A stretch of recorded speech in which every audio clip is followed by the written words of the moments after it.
ভোটের মাঠে জামায়াতে ইসলামী নেতৃত্বাধীন 10 দলীয় জোট কখনো আদর্শভিত্তিক ছিল না, বরং ইসলামকে উপজীব্য করে নির্বাচনী আসন সমঝোতার প্ল্যাটফর্ম হওয়ায় 11 দলীয় জোট ভেঙে 10 দলের জোটে পরিণত হয়েছে বলে মনে করেন রাজনৈতিক বিশ্লেষকরা। তাদের মতে ভোটের মাঠের কোনো ভূমিকা নেই। জোটের একক নেতৃত্ব না থাকায় ভাঙনের শঙ্কা উড়িয়ে দিচ্ছেন না তারা। Lovely Bithi report.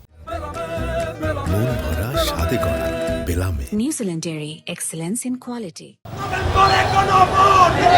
জামায়াত ইসলামের সাথে অন্য ধর্মভিত্তিক দলগুলো টানাপোড়েন বরাবরই ছিল। গণ অভ্যুত্থানের পর সেই দূরত্ব কমাতে সক্রিয় হন নেতারা।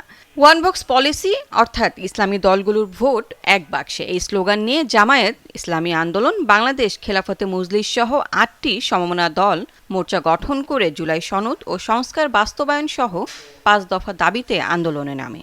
নির্বাচনের তফসিলের পর আন্দোলন থেকে সরে এসে তারা তৎপর হয় আসন ভাগাভাগিতে। আসন সমঝোতার আলোচনার মধ্যে ধর্মভিত্তিক দলের বাইরে এনসিপি, এবি পার্টি ও এলডিপি আসন ভাগাভাগিতে যোগ দেয়। আসন বন্টন রূপ নেয় 11 দলীয় ঐক্যে। এই 3টি দলকে অন্তর্ভুক্ত করায় ইসলামী আন্দোলন বাংলাদেশ একমত হয়নি। এতে আসন ভাগাভাগিতেও প্রভাব পড়ে।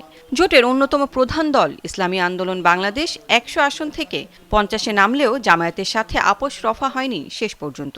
কে প্রধানমন্ত্রী হবে, কে স্বরাষ্ট্রমন্ত্রী হবে, যদি তারা সরকার গঠন করেন, কে কটা আসন পাবে, এই জায়গায় তাদের একটা উইন উইন সিচুয়েশন আছে।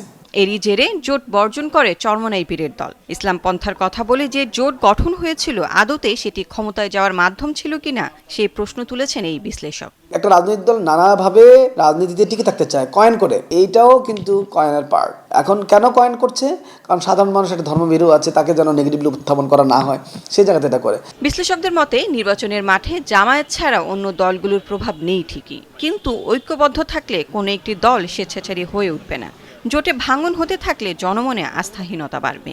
এক দল বা এক মোর্চা শক্তিশালী না হয়ে এটি অবশ্যই একটি বাইনারি, এটি রাজনৈতিক প্রতিপক্ষ থাকা দরকার। হয় দুটি দলে শক্তিশালী হোক, অথবা দুটি জোট হলে দুটি জোটে যেন একটা নেক টু নেক কথা বলতে পারে, তাহলে পরে সংসদটা ভালো থাকবে এবং গণতন্ত্র কেউ ফেসিস্ট হয়ে উঠবে না। এটি হচ্ছে আমাদের প্রত্যাশা। এই দলীয় জোট যদি ঐক্যবদ্ধ থাকতে পারেন লম্বা সময়, তাহলে তারা ফ্যাক্টর হতে পারবে। আর তারা যদি এই দুদিন পর পরে ভাঙতে থাকে, তাহলে তো স্বাভাবিকভাবেই তারা দুর্বল হয়ে যাবে এবং মানুষের কাছে আস্থা হারিয়ে ফেলবে। সেই সংখ্যা কি আছে? অবশ্যই আছে। এখন সংবিধান যেভাবে পুনর্লিখন হচ্ছে, তার ফলে তো প্রচুর সুবিধা বিরোধী দলের কাছে যাবে। তো তখন এই বিরোধী দলের সুবিধা কে কোনটা নিবে, কোনটা নিবে না, ভাগাভাগি কামড়াকামড়ি হবে। আর যাদের ক্ষমতার চর্চার আগের অভিজ্ঞতা কম, নতুন করে তারা ক্ষমতা চর্চা করতে চায়, তাদের আরও বেশি। নির্বাচন কমিশনের তফসিল অনুযায়ী প্রার্থিতা প্রত্যাহারের শেষ দিন 20 জানুয়ারি। এর আগে সব দল ও জোটকে তাদের আসন সমঝোতার প্রক্রিয়া শেষ করতে হবে। যে অবিশ্বাস ফাটল তৈরি হয়েছে, জোট টিকে গেলেও সেই ঐক্যে আস্থা কতটা থাকবে সন্দেহ বিশ্লেষকদের। লাভলি বিথি, যমুনা নিউজ, ঢাকা।